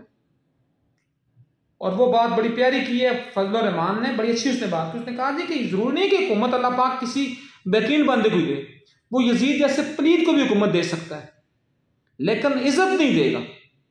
इज्जत वो हुसैन पाक अलैहिस्सलाम ही को देगा, उनके घराने ही को देगा, जो आज भी जिंदा और ताबिंदा हैं। जबकि यजीद अपनी पूरी तो उसको एहतशाम पर रहते हुए भी आज उसका बेड़ा गर्क है। तो उसका एहतशाम ही था ना, वो कहता था कि मैं 60 लाख बड़ा अमीर को हुक्मरान हूँ, मैं 3 ब्रज़ों पर मेरी हुकूमत है। नऊज़ बिल्लाह मिन ज़ालिक को उसने इक़्तिदार के नशे में आकर आले मोहम्मद का खून बहाया। उसने उस मजलूम जनाब इमाम अली अस्कर अलैहिस्सलाम का खून बहा, जिनके खून के जिसको कहते हैं ना कि इनके खून के एवज में अगर पूरी दुनिया की जो है एक तरफ हो जाए और मेरे इमाम जनाब इमाम अली अस्कर का खून एक तरफ हो, तो इमाम अली अस्कर के खून का पड़ला भारी होगा, वो इतना पाक और पाकीज़ा खून होगा। इसलिए कहते हैं ना कि जब आप किसी मुश्किल में हो तो आप सिर्फ ये दुआ करें, इलाही बेहक के बेदमिल मजलूम, खुदा की ज़ात की कसम मैं आपको ठाकर कहता हूँ कि आपकी वो मुश्किल इस तरह दूर होगी, इस तरह। तो क्या है? सबसे पाक खून। लेकिन क्या है जी कि अल्लाह पाक इज्जत देगा किसको? जिसको अल्लाह अपने यहाँ मुकर्रब समझेगा। और हुकूमत तो किसी को भी मिल सकती है। तो इसलिए प्रॉब्लम और पॉइंट ये अब यही है, यही वाली बात जो मैं कर रहा था। और फिर इससे हम यहाँ निकले कि ट्रंप ने वो जो पत्ते खेले, वो उसने वो कारगर पत्ते खेले जो उसने इस जज्बाती मुस्लिम वोट को अपनी तरफ मुतवज्जे किया और तकरीबन जुल्लू फेरा, मुस्लिम दुनिया का सारा वोट उसको मिला। अब इसको जो कंक्लूड करता हूँ कि अब होगा क्या, इसके प्रोस्पेक्टिव क्या होंगे, इसके असरात क्या होंगे, इसके मुज़म्मरात क्या होंगे, इसकी पॉजिटिव या नेगेटिव बातें क्या होंगी। तो क्या होगा? कुछ भी नहीं होगा। जो पॉलिसी अमेरिका की चल रही है वही चलती रहेगी। जो जंग अमेरिका ने इसराइल की पुष्टपनाही में शुरू की हुई है वो शुरू रहेगी, कोई भी उसके ऊपर कमी बेशी नहीं आएगी। हाँ, ता वक्ते कि अमेरिका के अपने मफादात ना, जब अमेरिका के अपने मफादात आएंगे तो अमेरिका उसको ख़त्म कर देगा। Simple is that. उसको कोई नहीं चाहिए मुस्लिम दुनिया का वोट उसको मिलता है कि नहीं मिलता, जाए बाढ़ में। फिर आते हैं यहाँ इस अशराफी और बदमाशी की रियासत में, यहाँ यूथी कहते हैं जी नहीं जी अब वो तो इमरान खान का दोस्त है, इमरान खान की तरफ शायद वो देखना भी गवारा ना कर रहा हो, दोस्त तो बात की बात है। अब लोग वीडियो बताते हैं जी कि इमरान खान साथ चलता हुआ आ रहा है। ओ अल्लाह के बंदो, इमरान खान आप देखें, किसी का हाफजा अगर मजबूत है या मजबूत नहीं है तो उसमें मेरा कसूर तो नहीं है। जब इमरान खान प्राइम मिनिस्टर बना था, इस ट्रंप ने दोस्त तकरीबन 1.5 साल को फ़ोन भी नहीं किया था मुबारकबाद देने के लिए। उसके बाद ये जब अमेरिका गया तो उसके साथ बस कुछ चला फिरा, उसकी बीवी के साथ कोई सेल्फी हुई तो यूथ ने कहा पता नहीं हम कहाँ से कहाँ पहुँच गए। अल्लाह के बंदो, यहाँ नवाज शरीफ की क्या औकात है, यहाँ इमरान खान की क्या औकात है, यहाँ जरदारी की क्या औकात है। ये तो तुर्क के पत्ते हैं, ये सिर्फ पत्ते भी नहीं हैं, ये अमेरिका के गुलामों के पत्ते हैं। ये जर्नेल है, ये अमेरिका के गुलाम, और आगे जर्नेल तकसीम करते हैं हुकूमत अपने गुलामों में मजीद आगे। अमेरिका की वहाँ कोई नहीं चलती।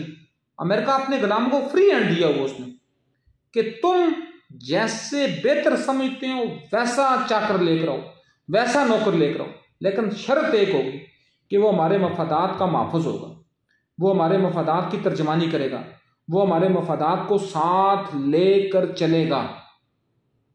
इसलिए कुछ भी नहीं होना। मैं तो बल्कि ये कहता हूँ कि अगर इस वक्त इमरान खान रिहा होता है तो ये बात इमरान खान के फ्यूचर के कैरियर के लिए बहुत नुकसानदेह होगी। क्यों? कि उसका जो नारा था वोट को इज्जत दो का, उसका जो नारा था एक्सक्लूसिव नॉट का, उसका जो नारा था कि हम कोई गुलाम है, तो लोग क्या कहेंगे, तुम गुलाम ही थे ना।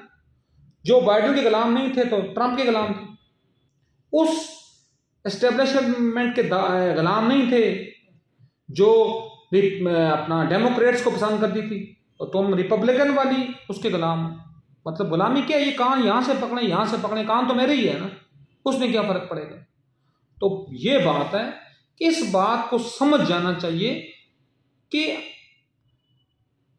हम कब इस काबिल होंगे कि हम अपने मुल्क के लिए सोचेंगे, हम कब इस काबिल होंगे कि हम बैरूनी सहारे छोड़कर अपने जो अंदरूनी जो हमारी पॉजिटिविटीज हैं, जो हमारे प्लस पॉइंट्स हैं, उनको बरूकार लाते हुए दुनिया की आंखों में आंखें डालकर बात कर सकेंगे। छोटे छोटे मुल्क हैं, छोटे छोटे, वियतनाम छोटा सा मुल्क, सिंगापुर छोटा सा मुल्क, मतलब मैं तो कहता हूं कि चलो वियतनाम तो चलो फिर थोड़ा बड़ा है, लेकिन सिंगापुर क्या है जी, पाकिस्तान के किसी एक शहर से भी छोटा है, गुजरावाला से छोटा है, लेकिन क्या है जी, आंखों में आंखें डालकर बात करने की उनमें हिम्मत है। शुमाली कोरिया छोटा सा मुल्क है, लेकिन आंखों में आंखें डाल कर बात करने की हिम्मत है।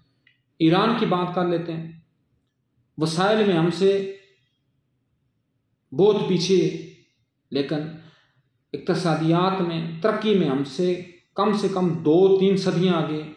ये हमारे साथ वाला अफगानिस्तान जो बेचारे 40 साल खाना जंगी में रहे, 40 साल, लेकिन क्या है 1980 में 81 में उनका जो एक अफगानी था, सारी मदद के साथ उनका जो एक अफगानी था, उसकी वैल्यू इतनी कम थी कि पाकिस्तान में उस एक अफगानी, पाकिस्तान के उस 1 रुपये के बदले में उस जैसे 200 अफगानी मिलते थे।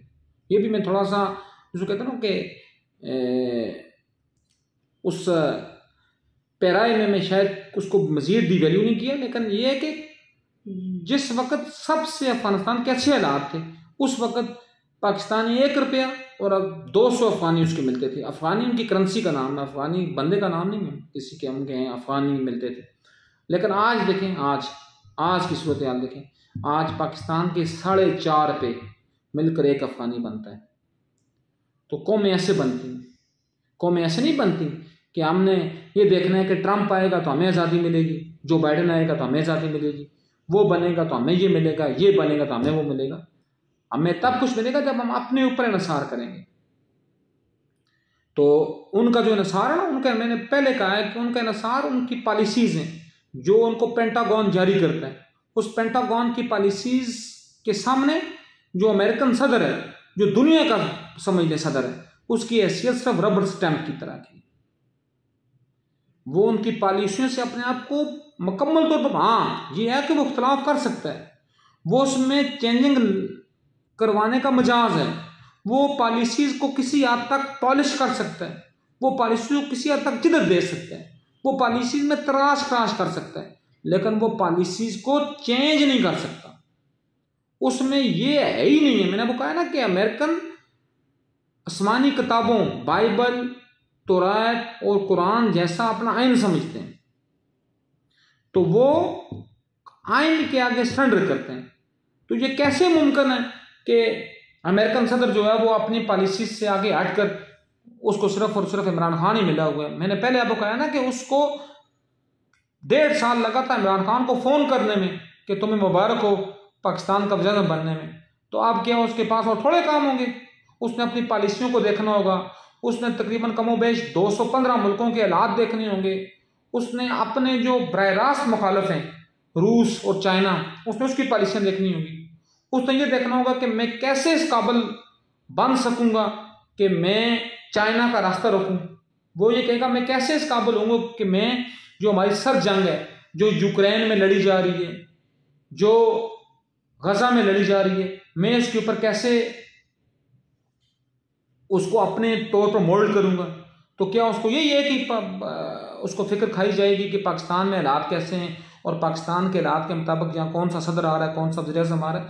कभी किसी ने गुलामों की भी बात की है, लेकिन मैं सिंपल सी एक बात को ना, सिंपल सी मामूली सी बात है, और एक जिसको कहते हैं ना कि एक देर पाक किस्म के उसके असरात होंगे। क्या है जी कि कभी हमारे घरों में, चलो मैं अपनी तो नहीं, हमारे मतलब ये जो हमारे मम्मी डैडी लोग होते हैं, ये घरों में मुलाजिम होते हैं, बच्चे को उठाने के लिए और होता है, खाना पकाने के लिए और होता है, ड्राइवर और होता है, माली और होता है, इस्त्री करने वाला और होता है, धोबी और होता है। क्या मुझे बताएं, क्या कभी उन्होंने उनके अबू के ऊपर कुछ देखा है कि माली क्या सोचता होगा कि मैं क्या करूं, वो जो मैड होगी वो क्या सोचती होगी मैं क्या करूं, वो जो वॉचमैन होगा वो सोचता होगा मैं क्या करूं? कुछ भी नहीं। जब तक चलते हैं, जब वो सब लोगों को वो बुरे लगे तो किक आउट हो जाते हैं। इस तरह हमारी भी वो ये जो थर्ड वर्ल्ड कंट्रीज हैं, इनकी क्या औकात है? ना यही औकात है। जब तक अमेरिका के मकासद होंगे चलता रहेगा। जब तक अमेरिका के मकासद थे तो पाकिस्तान उसका फ्रंट मैंने था दी था अफगानिस्तान की वार में। जब तक अमेरिका के मफादात थे जनूबी कोरिया उसका फ्रंट मैंने था दी था शुमाली कोरिया के खिलाफ में। जब तक उसके मफादात थे जापान उसका फ्रंट मैंने था दी था वियतनाम की जंग में। जब तक अमेरिका के मफादात थे उसने इंडिया की पुष्टपनाही की। और आज भी मफादात मौजूद हैं। कौन से मफादात? अमेरिका सबसे बड़ी भारत सबसे बड़ी मंडी है यूरोपियन और अमेरिकन की मार्केट की रसाई तक, तो उनके साथ तो जुड़े रहेंगे। उनको क्या लगा हमारे साथ जो इंटरनेशनल बेकारी हैं उनके मामलात में घुसने की, उनके मामलात को देखने की। हाँ, जब उनको अपने लिए ये बात लगी कि it is favourable for us and it is favourable for our country and it is favourable for our policies, then ये वो सोचेंगे, उसके बाद वो उसके ऊपर कम वर्किंग करेंगे, उसके बाद वो उसके ऊपर कंप्रीहेंशन करेंगे कि हमने पॉलिसी को कैसे लेकर चलना है। और फिर अगला मरहला आएगा, वो देखेंगे इनमें से कौन सा कदम हमारे लिए बेहतर है।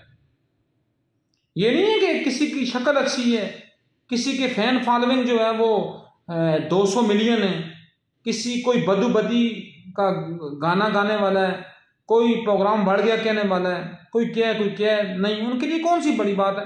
जिस तरह उसने बड़ी एक लतीफ़े की एक बात थी और आखिर पर एंड करते हुए चलो एक खुशगवार मूड पर उसको देखें कि अमेरिकन जो सदर है वो एलन मस्क को फ़ोन कर रहा है, फ़ोन करके कह रहा है जी कि ओ मेरे यार और मेरे जानी, तू ये करके अपना जिन लोगों ने डेटा डिलीट किया जो मेरे खिलाफ एक जिसको कहते हैं ना कि एक पैनिक किस्म की और एक तनकीदी किस्म की और एक मजायाना किस्म की पोस्टिंग करते थे, उन्होंने डिलीट करनी शुरू की, तो उनको तू रिकवर कर।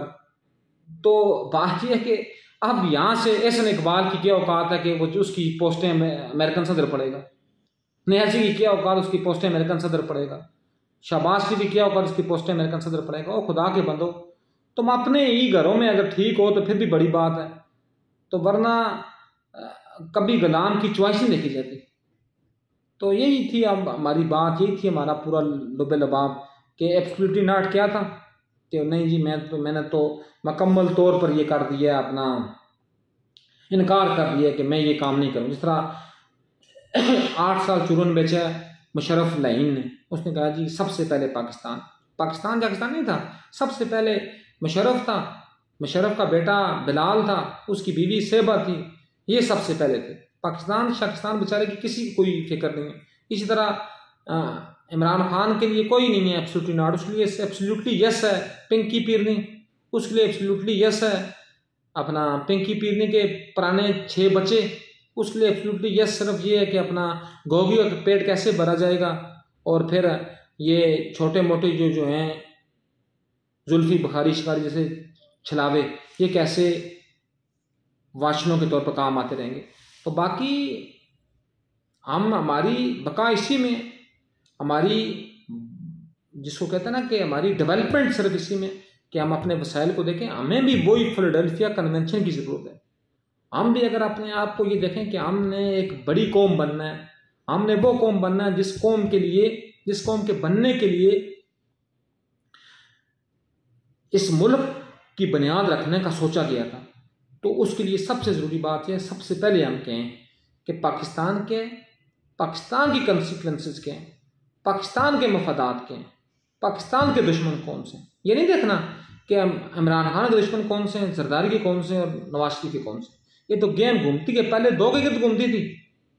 हमें लगाते थे जी कि अपना उल्लू का पट्ठा बनाते थे कि ये जी नवाज शरीफ की हुकूमत आ गई है, बेनज़ीर के ऊपर पाबंदियाँ लग गई हैं, फिर बेनज़ीर की हुकूमत आई है, नवाज शरीफ को पाबंदियाँ लगा दिए गए, अब तीसरा एक और दमछला पैदा किया इमरान खान इसके ऊपर। ये सारे ऊपर से मिले होते हैं। क्यों मिले होते हैं? छतरी देखी हुई है आपने? छतरी का क्या होता है, एक उसका मेन पॉइंट होता है और ऊपर से वो सारी वो दे रही होती है, हमें प्रोटेक्ट कर रही होती है बारिश से, धूप से। तो ये छतरी की तरह ये सारे करप्शन में इकट्ठे हैं, करप्शन उन्हें हाथ में पकड़ी हुई है, छतरी इन सबको तहफ़्फ़ुज़ दे रही है। तो हमारी बका सिर्फ इसमें है कि हम जितना जल्दी हो इन बेरुपियों से अपने आप को बचा लें, जितना जल्दी हो इस जमहूरी तमाशे को ख़त्म करें, जितना जल्दी हो इस बदबूदार तरीन निज़ाम को हम ख़त्म करें, जितना जल्दी हो इन जजों और जर्नैलों से अपने आप को बचाएं।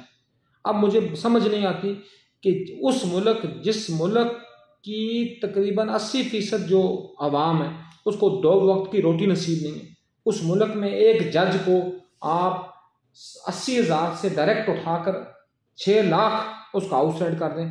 क्या आप इंसान के पुत्र हैं? क्या ये आपकी पॉलिसीज़ हैं? वो मुल्क जहाँ सैकड़ों MPhil PhD लोग बेरोजगार फिर रहे हैं, उस मुल्क में आप जजों की तादाद 17 से 34 कर रहे हैं, सिर्फ किस लिए? सिर्फ इसलिए कि हमारे मकसद के फैसले हैं। और दूसरी तरफ अगर आप देखें तो लोगों ने उम्मीदें वाबस्ता होती हैं, जी ओ जी मंसूर अली शाह आएगा तो हमारे लिए ये कर देगा, ओ जी ये जो अफरीदी आएगा ये हमारे लिए ये कर देगा। सारे के सारे गुलामों के गुलाम हैं, इनकी कोई औकात नहीं है। इनकी औकात क्या है? वो अतर मनल्ला, उसकी क्या औकात थी? वो उसका ड्राइवर था अपना काने दजाल इफ्तिखार चौधरी का, तो उसको ड्राइवरशिप में उसको क्या मिल गया जी? अपना उसको उन्होंने बना दिया जी उठाकर पहले इस्लामाबाद हाई कोर्ट का जज और फिर सुप्रीम कोर्ट का जज। तो यहाँ सिर्फ और सिर्फ ये मामला होते हैं, यहाँ ये मामला होते ही नहीं है कि कौन कितना काबिल है, किसकी कितनी वर्थ है। अब सिंपल इज दैट, ये अपना नवाज शरीफ का कुक था, नवाज शरीफ का, उसकी बेटी 5 साल ये अजाब कश्मीर एक दुमछला है, इसकी असम्बली की मेंबर रही है। सिर्फ उसका क्रेडिट उसके पास क्या, उसके पास अख्तियार था कि वो नवाज शरीफ के कुक की बेटी है। ये सानिया आशिक MP है, इसके पास सिर्फ एक काबिलियत है बस, एक तो ये अच्छा बूट पॉलिश कर लेती है और दूसरी इसके पास काबिलियत क्या है कि ये मरीम नवाज की ख़ास कनीज़ है और ये MP है। फिर आगे जाएं, वो मरीम औरंगज़ेब, उसकी क्या काबिलियत मुझे बताएं खुदा के बंदो। इतना बड़ा पंजाब जिसकी आबादी 15 करोड़ से ऊपर है, उसकी चीफ जस्टिस भी नीलम, वो भी औरत, उसकी वज़ीर आला मरीम नवाज, वो भी औरत, उसकी सीनियर वज़ीर मरीम औरंगज़ेब, वो भी औरत, उसकी वज़ीर इत्तलात उस्मा बुखारी, वो भी औरत। औरतों के ऊपर कोई नहीं, औरत कायनात की मोस्ट प्रीशियस मखलूक है। लेकिन क्या सिर्फ मरीम नवाज की कलीज़ों में इख्तियारात बांटे जाएंगे? क्या इख्तियारात बाहर नहीं निकलेंगे? क्या सिर्फ और सिर्फ हम ये कहेंगे जी कि एक जो नवाज शरीफ की माँ की जो दाइया थी, जो उसकी नर्स थी, क्या उसकी बेटी ही इस मुल्क की सीनियर वजीर बनने के काबिल है? क्या और कोई बंदा इस दुनिया में इस काबिल नहीं है? फिर जब आता है दूसरा बंदा जरदारी, तो क्या यान अली जो उसकी रकासा है और उसकी एक फेवरेट पर्सनैलिटी, क्या उसकी वजह से एक कस्टम का जो एक जय्यद किस्म का, चरी किस्म का इंस्पेक्टर था, क्या उसको कत्ल करना ज़रूरी था? फिर जब आगे जाते हैं तो फिर ये जब इमरान खान आता तो क्या दुनिया का सबसे करप्ट तरीन बंदी फराह गोगी इस काबिल थी कि वो लोगों के क्या जी, फराह गोगी इस चीज़ की बाख्तियार थी कि SPs के, DSPs के, IGs के, DIGs के तबादलाजात करवाना। क्यों? क्योंकि इस मुल्क में रसाई उसकी है जो बड़ा बगैरत और बड़ा दल्ला है। इस मुल्क में किसी भी असूल पसंद बंदे का, किसी भी बाबस बंदे का, किसी भी बाकिरदार बंदे का, किसी भी अपनी सोच रखने वाले बंदे का कोई ताल्लुक ही नहीं। तालीमी निज़ाम का हाल इतना बड़ा गर्क है कि हम जब भी कोई थीसिस लिखवाते हैं तो पहले कहते हैं कि किसी दुमछले की थ्योरी से उसको अटैच करो। वो अल्लाह के बंदो, जब तक ये इनोवेट ही नहीं करेगा तो कैसे ये पॉसिबल है कि हम ये कहें कि हम न्यू हॉरिजन्स हम डेवलप करेंगे। PIA का हाल हमने ये किया हुआ है कि वहाँ जहाज कम है और अमला ज़्यादा है, और हालात ऐसे हैं कि रिजर्वेशन कम है और अमला की तादाद ज़्यादा। 15,000 वहाँ एम्प्लॉइज़ हैं, जबकि 15,000 तो क्या वो 1500 एम्प्लॉइज़ रखने के काबिल नहीं था। उसका बेड़ा गर्क किया। क्यों बेड़ा गर्क किया? इसलिए कि हमारे अपने मफादात नहीं।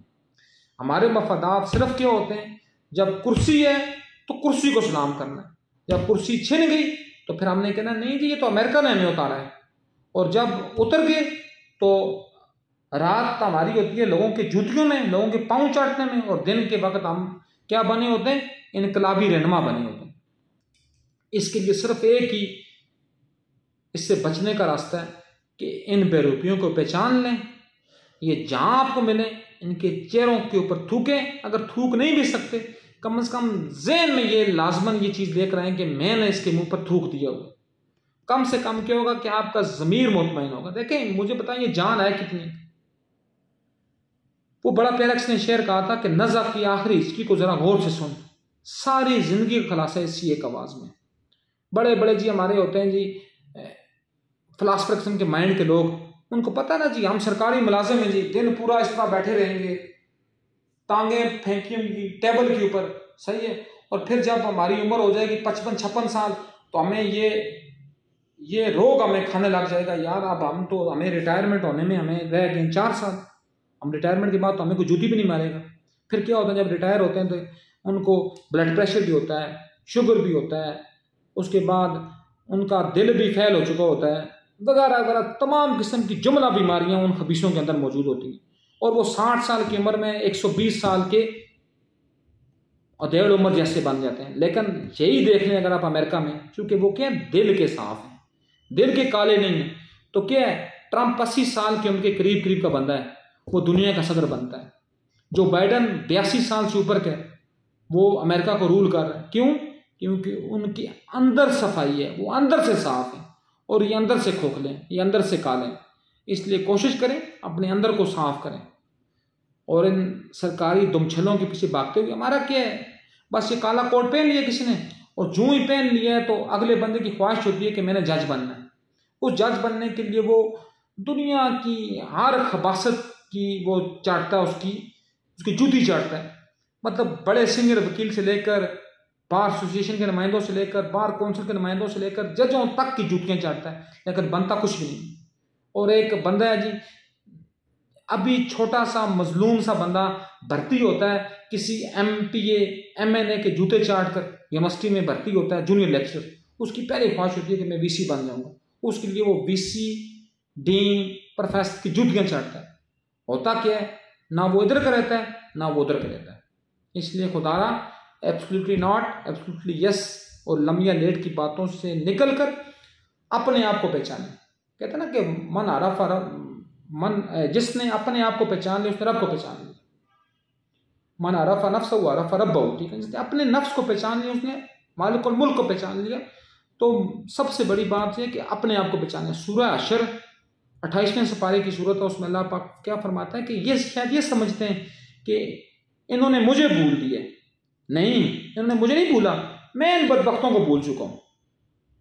इसलिए कम अज कम ऐसे रहें। खुदा की कसम गुनाह करना कोई बड़ी बात नहीं है, अल्लाह पाक तौबा कबूल करने वाला है। बेशक गुनाह करें, मैं तो कहता हूं गुनाहगार बंदा उस बदगुजार से खरब गुनाह बेहतर है जिसको ये उम्मीद होती है कि मैंने तौबा करनी है, उस बदगुजार से जो कहता है जी मैं तो तजद गुजार बन गया हूँ, मेरे माथे पर तो मेहराब आ गया, मैं तो अपना चेहरे मेरे पर नूर आ गया। लेकिन अल्लाह पाक डायरेक्टली कुरान में कहता है फवैलुल लिल मुसल्लीन, इन नमाजियों, ये जो नमाजें हैं इनके मुंह पर दे मारी जाएंगी। सूरह माऊन में अल्लाह पाक क्या फरमाते हैं कि नमाजों शमाजों के अल्लाह के यहाँ फरिश्ते बहुत हैं। अल्लाह को किसकी ज़रूरत है? इखलास की, खुलूस की। तो इन अशार के ऊपर मैं बात को कंप्लीट करूंगा कि जे रब मिलता नातियां तोतियां, रब मिलता डड्डा मच्छियां हो, जे रब मिलता विच मसीती, रब मिलता दरियां पच्छियां हो, जे रब मिलता जंगलां फिरियां, रब मिलता गाइयां बच्छियां हो, जे रब मिलता जतियां सतियां, रब मिलता दांदा खसियां हो। इन्हां गल्लां रब नहीं मिलता, रब मिलता नीतां सच्चियां हो। अपनी नीतों में इखलास लाएं, अपने अकवाल में इखलास लाएं, अपने किरदार में इखलास लाएं। या मैं नेकी की, फिर मैं बात लंबी होने से चूंकि मैंने इसको ख़त्म किया न शार के ऊपर, तो इसका मतलब यहाँ नहीं है इबादत, यहाँ बात है मामलात की बात। यहाँ बात है सूरह अल असर की 3री सीढ़ी की, इन्नल इंसान लफी खुस्र, इल्लल्लज़ीना आमनू व आमिलुस्सालिहात व तवासौ बिल हक़। यह हक़ की बात है। अपने अंदर वो सलाहियतें पैदा करें जो जो गोहर अल्लाह ने आपके अंदर छुपाए हुए हैं। तो वो तब आएंगे जब आपके अंदर इखलास होगा और जब ला इलाहा इल्लल्लाह, ला नहीं की आपके अंदर हिम्मत होगी। तो मैं बहुत दफ़ा कहता हूँ, मेरा मुर्शिद, मुर्शिदों का मुर्शिद, बाज़मीरों का मुर्शिद, इंसान का मुरब्बी व मोहसन जनाब हुसैन अलैहिस्सलाम के उस मुबारक खून पर कुर्बान जाऊँ। लोग कहते हैं ना लब्बैक या हुसैन, लब्बैक, या मतलब कहीं कोई नारा होता है, मुजाहिरा आता है, शुरू करते हैं लब्बैक या हुसैन, साथ लब्बैक या हुसैन कर रहे होते, साथ यजीद के नुमाइंदों की बेद कर रहे। यजीद के नुमाइंदे कौन है? जज, जर्नेल, जागीरदार, जर्नलिस्ट, ये सारे जो हैं अपना, ये मुल्ला, ये जाकर, ये नाथवान, ये सारे यजीद के नुमाइंदे हैं। क्यों? क्योंकि इनके अंदर कोई इखलास नहीं है। हुसैन का नुमाइंदा वो होगा जिसके अंदर इनकार होगा, इनकार की हिम्मत, ललकार की हिम्मत। वो किसी ने बड़ी प्यारी बात की थी ना कि खून हुसैनी कसम दुनिया करबला का नाम, लाखों यजीद हैं यहाँ, कलमा को उठा के देख, कलमा को उठाए ना, आज उठाएं आप, ताबूत आपके पास आ जाएगा। इमाम ज़माना इमाम मेहदी अलैहिस्सलाम का जब ज़हूर होगा, जब वो तशरीफ़ आवर होंगे, हर पूरा मुसलमान पर मुतफिक हैं कि उन्होंने आना है। जब वो दुनिया में तशरीफ़ आवर होंगे तो ये जो मौलवी हैं ये फतवे देंगे कि नऊज़ बिल्लाह, मेरे मुंह में खाक, कि इमाम मेहदी का आना जरूरी नहीं था। ठीक है, और फिर वो क्या करेंगे, 70,000 मौलवियों को पहले तय करेंगे और फिर वो बाकी सेक्ट्स के ऊपर जाएंगे, बाकी शोबों के ऊपर वो उसकी इस्लाहात के ऊपर जाएंगे। तो बात ये कि खुदारा अपने अंदर लब्बैक या हुसैन की खुसूसियत पैदा करें। कौन सी? एक इनकार तागूत का और एक तागूत के साथ ललकार। और जब ये करेंगे, इसी में आपकी बकाया, इसमें मेरी बकाया, इसमें माशरे की बकाया, इसमें मिलत की बकाया। वमा अलैना इल्लल बलागुल मुबीन।